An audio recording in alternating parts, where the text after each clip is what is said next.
going on, everybody? So, I got another Mr. Ballin reaction. This time, the video is titled, "The Stunning Ending to This Mystery Will Completely Play with Your Emotions." What?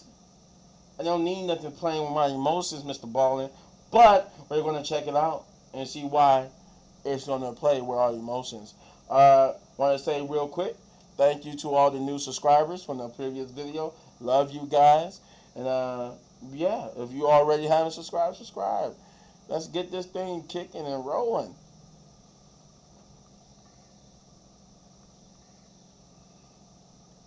Well, maybe make it big.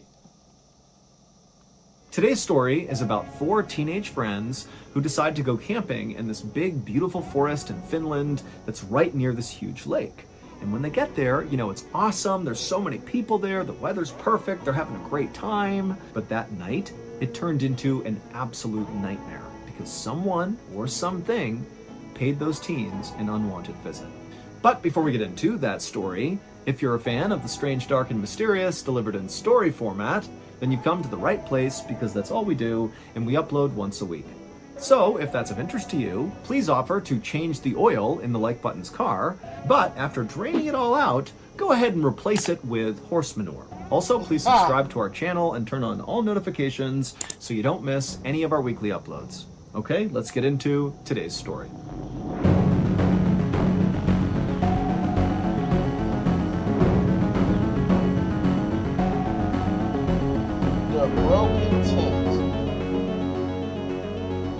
On the afternoon of June 4th, 1960, a 15-year-old girl named Mela Bjorklund climbed off the back of her boyfriend's motorcycle.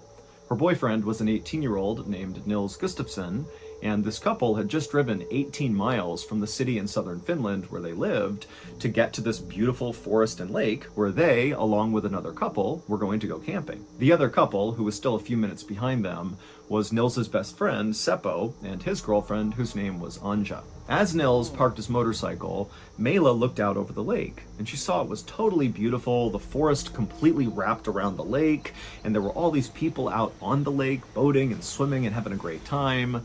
But despite all these people here, to Mela, it still kind of felt very quiet and peaceful. This didn't feel like a big touristy destination. It really felt like they were out in the wild. And for Mela, who loved the outdoors, you know, this felt like a great spot to celebrate her 16th birthday, because that's actually why the couples were out camping. Mela was turning 16 in a couple of days, and so this was going to be her party. Just then, Mela heard another motorcycle approaching, and she turned around and she saw it was the other couple. It was Seppo who was driving, and Anja was right behind him. And Seppo, he looked up and saw Mela looking at him, and he grinned and braked hard with his motorcycle and kind of swung the back wheel out like he was in an action movie.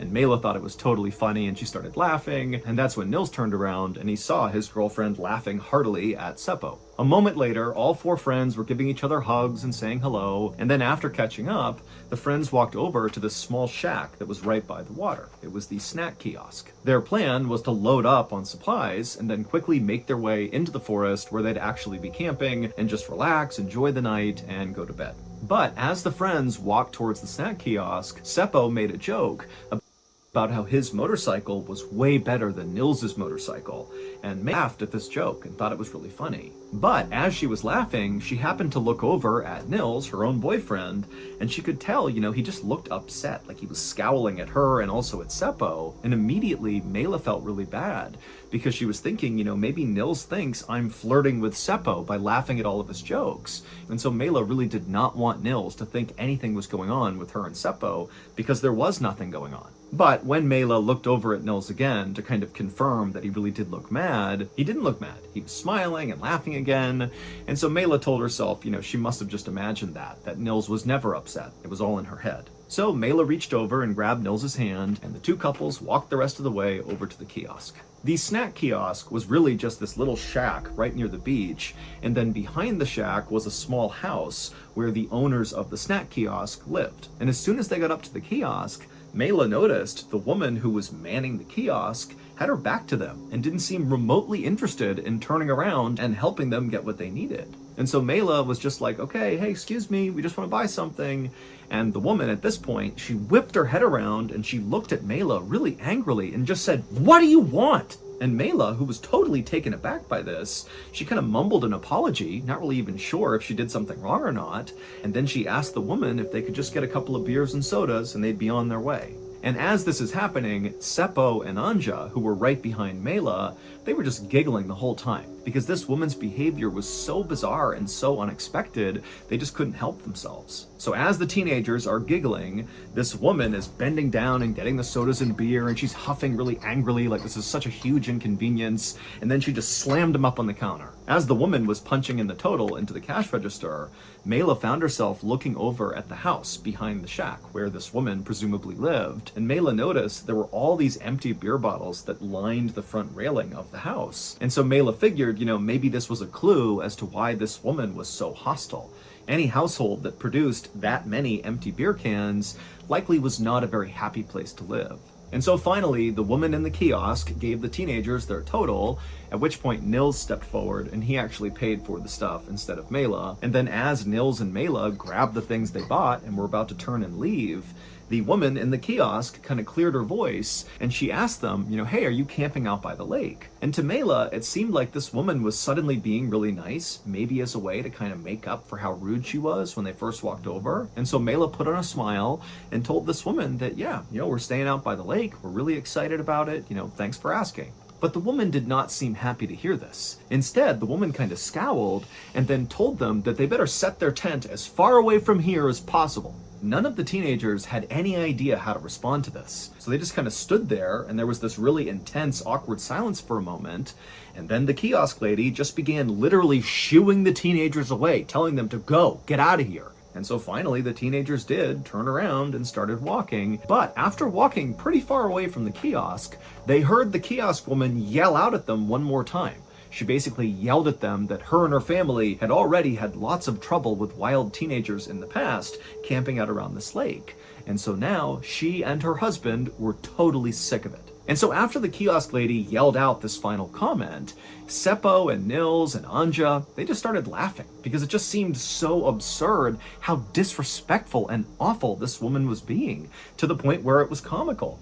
But Mela, she didn't think it was funny. She seemed mean and very angry, and it totally freaked Mela out. But just a couple of minutes later, the teens were back at their motorcycles, and Nils and Mela hopped on one, and Seppo and Anja hopped on the other, and then they began driving down this wooded path that would take them to their campsite. The ride to their campsite was a very short one, and where they were positioned was on this piece of land that sort of jutted out onto the lake. It was very heavily forested, and so it's this amazing view of the water, but it's very secluded in the trees. And so right away, Nils and Seppo, they parked their motorcycles up against the trees, they pulled out a simple canvas tent, and they strung it up between two birch trees, and then with their campsite all set up, they grabbed some beers, and the friends began to drink. And it didn't take long before Mela had totally forgotten about the kiosk woman and how awful she had been. After all, Mela had really been looking forward to this trip, and now she was here at the campsite, relaxing with her friends. I mean, this was great. Also, Mela was really excited about her relationship with Nils. It was a relatively new one, and it was obvious that, for once, her boyfriend was somebody who liked her as much as she liked him. And also, Nils was very handsome, and he was popular, and he had this dark brown hair that he combed straight up, and he always wore this leather jacket everywhere. And so Mela just really liked being around him. He was super cool and made her feel really grown up. After sitting around for about 30 minutes to an hour, just having a couple of drinks and swapping stories and kind of easing into their night, the friends eventually made their way down to the water, and they went swimming for a while, and they continued to drink down by the dock. And then when they were tired of swimming, the teens just laid on the dock and enjoyed looking out at the sunset. Even though actually in Finland at this time of the year, it's not really a sunset because the sun does not actually fully set. And so when this happens, these are known as white nights, which are very beautiful. I mean, it's kind of like this hazy glow in the sky from the sun not quite setting. And so on this night, the teens are out there on the dock. They had this beautiful, white night to look up at. And for Mela, she felt like this was the perfect birthday celebration. In fact, she would jot down in her diary later that night just how amazing everything was going, how much fun she was having with Nils and their friends. Finally, the teens were done down by the dock, so they grabbed their things, they went back up to the campsite, they dried off, they changed, and then all four of them piled into their one little tent to go to sleep. And eventually, all four of them would drift off to sleep, but then at some point in the middle of the night, Mela woke up. and she heard rustling sounds outside the tent. And so she wondered if, maybe one of the friends had gotten up. And so she sat up and looked out the tent, and she couldn't see anything. She just saw the kind of hazy night sky from the white night, and she couldn't really tell if everybody was inside the tent or not. But then suddenly, a dark, shadowy figure moved in front of the tent flap, the open tent flap. And so this shadowy figure totally blocked all the light that was coming into the tent from the white night. And then this shadowy figure looked into the tent, and they had these bright, glowing red eyes. And before Mela or anybody else in the tent could do anything, there was a snapping sound, and the tent fell down on top of them.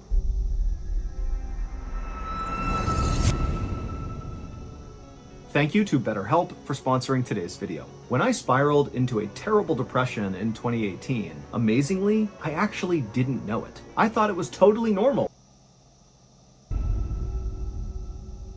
The next morning at 6 a.m., two boys who were not in any way connected to these four teenagers were at this lake. They were over to the side doing some fishing, and they were looking kind of out generally in the direction of where the four teenagers had stayed the night before. And this particular day, the lake was not remotely crowded like it was the day before.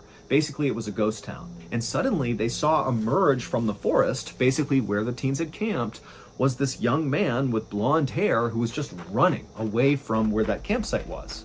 And so these boys just stared for a second at this random guy with blonde hair running away from the campsite until the boys lost interest and just went back to fishing.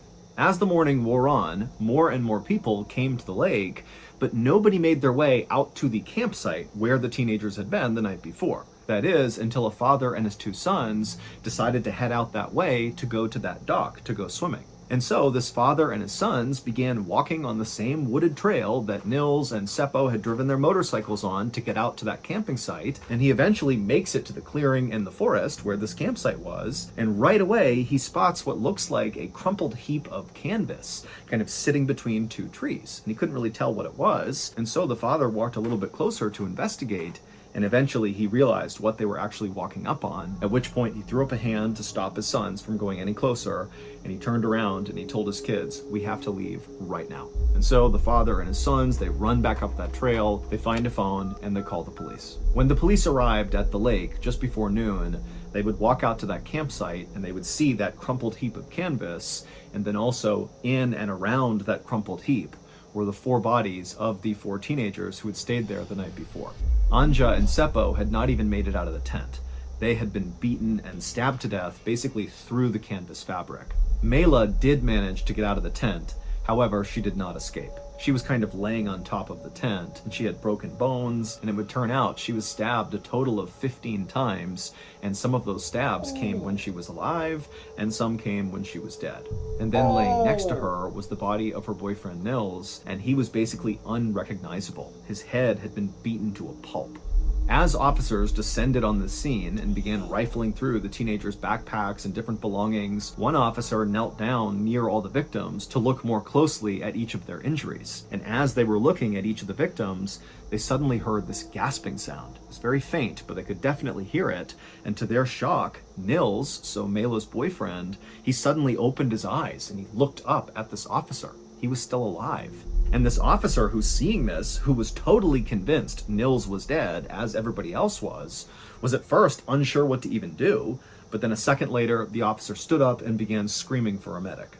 After Nils was taken away in an ambulance, the different investigative teams that had descended on the scene began going over the evidence and different things they had found, and pretty quickly, the general feel amongst all the investigators was this crime scene does not make any sense. There were some things missing from the crime scene that seemed to indicate this could have been a robbery, like missing wallets and missing watches. But there were other things that were missing that just didn't really make any sense to have been taken. Like, for example, the two motorcycles that the boys drove in, they were still there, parked up against the tree, but their keys were gone. So why steal the keys and not take the motorcycles? And then also, Nils's prized leather jacket and his shoes were also missing. These were not particularly valuable. I mean, they might have been emotionally valuable to Nils, but they certainly were not valuable enough to warrant a robber, killing people to get their hands on them. So eventually, the police actually called in the military to come into the forest and help with the search. And when the military arrived and began fanning out all around this huge forest, they would make a really big discovery. they would find Nils's shoes. And these shoes were speckled with blood.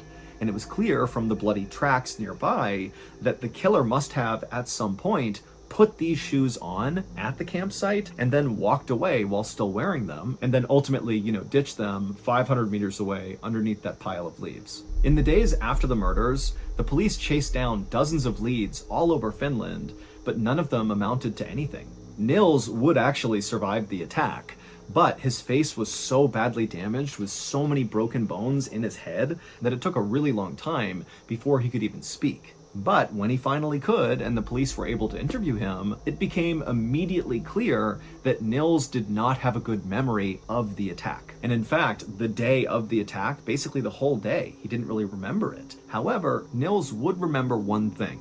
He said during the chaos of the actual attack, he distinctly remembered seeing a dark, shadowy figure with these bright red, glowing eyes. But the police couldn't just go out and look for a dark figure with red eyes, and so instead they just made a note of this and continued their investigation. The only real lead the police got were from those two boys who were fishing out on the lake a day after the murders happened, where they saw that guy with blonde hair running away from where the teens had camped. Now, these two boys didn't know the significance of what they were seeing, but obviously when the news broke about the murders, they recalled seeing that guy right in the area where they now knew, that's where the murders had happened. And so the police created a composite sketch of, what the boys thought they saw, this blonde guy running, and they would send this sketch all over Finland, and they would ask people, to come forward if you've seen this guy. And loads of people immediately came forward and said, yep, I've seen that guy. But it would turn out the police were getting loads of false reports because the sketch looked like lots of men in Finland. So this was not a unique enough sketch, basically. However, there was one tip that came into police that did really stand out. The day after the murders happened, a man named Hans Osman checked into a hospital located about 13 miles away from where the lake was, where the murders happened. And this guy Hans, when he checks into the hospital, he starts complaining of having these really intense stomach pains. But the doctors don't believe him because Hans actually just appears to be very drunk and very aggressive. First of all, he looked exactly like the police composite sketch of the blonde running guy. Like he was that guy. And also, Hans was filthy. He was covered in dirt and mud, and there was all this dirt kind of embedded in his fingernails like he had been digging with his hands. And he also had all these red stains all over his clothes that he refused to explain. And so eventually, one of the doctors called the police, and when the police interviewed Hans, they would discover that he had a history of violence, and he also said he used to be a member of the Nazi Party, and he also was a member of the Russian secret police. And all of this just seemed like a lie, but basically he seemed like a very erratic and unstable person. But Hans had a rock-solid alibi. On the night of the murder, Hans was located in a city about 15 miles away from where the murders happened, at his girlfriend's house with his girlfriend and also his girlfriend's sister and brother-in-law. And so as much as they wanted Hans to be their guy, the police learned, obviously he's not. And this was basically how the entire investigation went. The police would interview over 4,000 people, but despite all that, they still could not figure out who did this. And so slowly, the case went cold.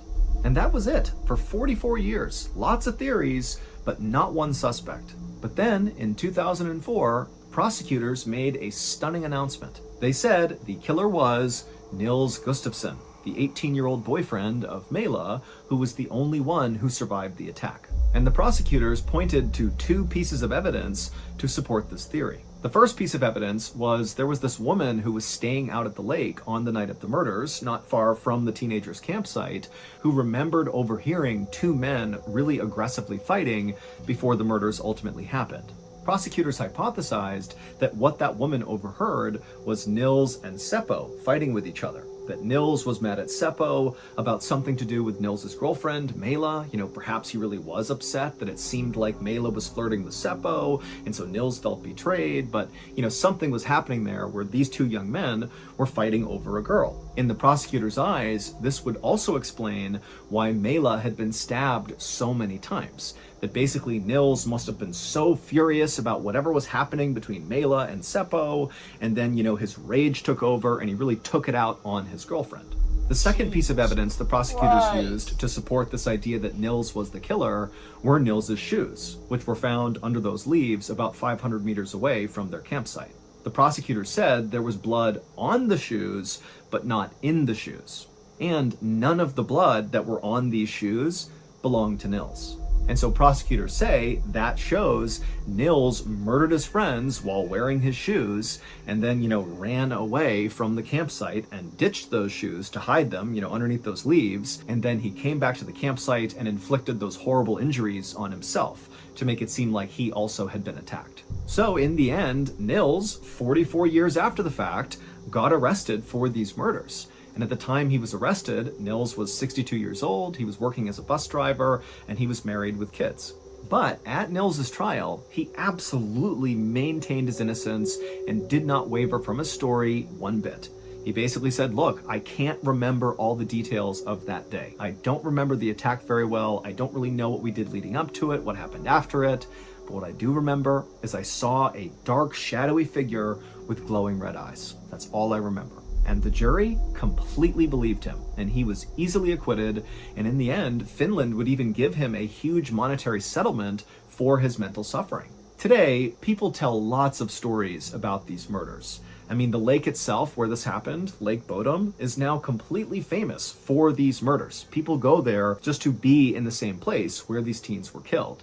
But a lot of the stories that circulate about these murders are so far-fetched that they just do not seem believable, like suggesting that the campsite was cursed and that, the ghosts of murdered campers attacked the teens.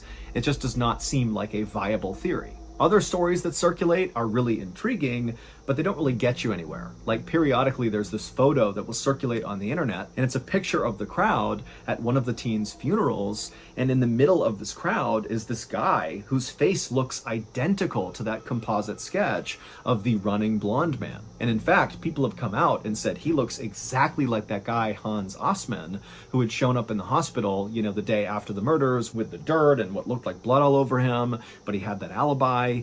And so that picture makes its rounds on the internet, and everybody gets jazzed up and says, there he is, that's the guy who killed the teens. But no one's ever been able to actually identify that person, and so it's gone nowhere. But there is one story that circulates about these murders that a lot of people believe is the truth. When the teenagers were killed, there was a 55-year-old man named Carl Valdemar Gillstrom who lived right on Lake Bodom. And Carl had a reputation for being really nasty and sometimes even lashing out at the campers who stayed in this area. And in fact, Carl would often get drunk and literally go and attack the other campers. He would cut down their tents in the middle of the night, he would throw rocks at their campsite, and then one time he even fired a gun at a camper who was riding past him on a moped. He missed, but this guy is an absolute nightmare.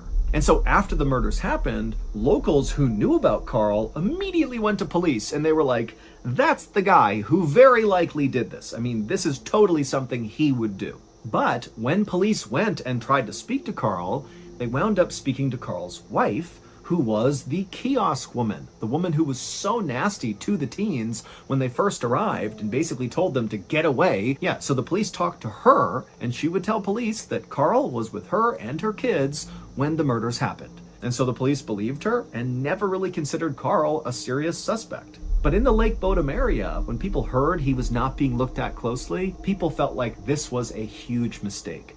But 9 years after the murders, so at this point the case is totally cold, Carl is having a drink with his neighbor out near the Lake Bodom area, and as they're just sitting there having drinks, relaxing, Carl winds up admitting to the neighbor that he was the Lake Bodom murderer. He literally said to his neighbor, don't you understand that I'm the murderer of Bodom? And the neighbor apparently was so caught off guard and so horrified by this that they said to Carl, well, if that's the truth, you should go drown yourself. And then the next day, where was Carl found? Out in the lake, drowned, right near where the teens had been attacked. Now, the police were never able to actually figure out if his death was accidental, or if he had done it to himself, or if somebody else had done it to him, but that's the story. And lots of people believe that Carl was so racked with guilt over what he had done that he did what his neighbor suggested. No. Are you a fan of the strange, dark, and mysterious? If you are, Jesus. Christ. Yeah. All right, Mr. Ballin. Yeah, you got it. You definitely got it. That did mess with my emotions somewhat because I don't know how to feel about this. Holy shit. Oh my God. There's so many suspects, and then it was just like, then the Carl, the husband of the kiosk lady. What? You can't.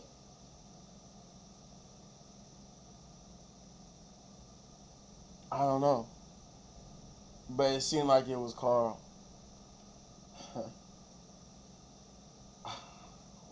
God. You let me know in the comments down below though what you thought, who you think did it, and if you enjoy my reaction, you know what to do. You hit this button right there for all of my season 3 reactions. And if you enjoy the video so much you want to support the channel, you know what to do. Hit those buttons because we do grow slowly but surely. And as always, in any one of these videos, for more of my amazing content, and like I said before, thank you to the people who watched my last video. Thank you to the subscribers. None of this goes without saying. I love you guys. None of this, I don't take none of that for granted. And as always, I got more for you guys. Peace.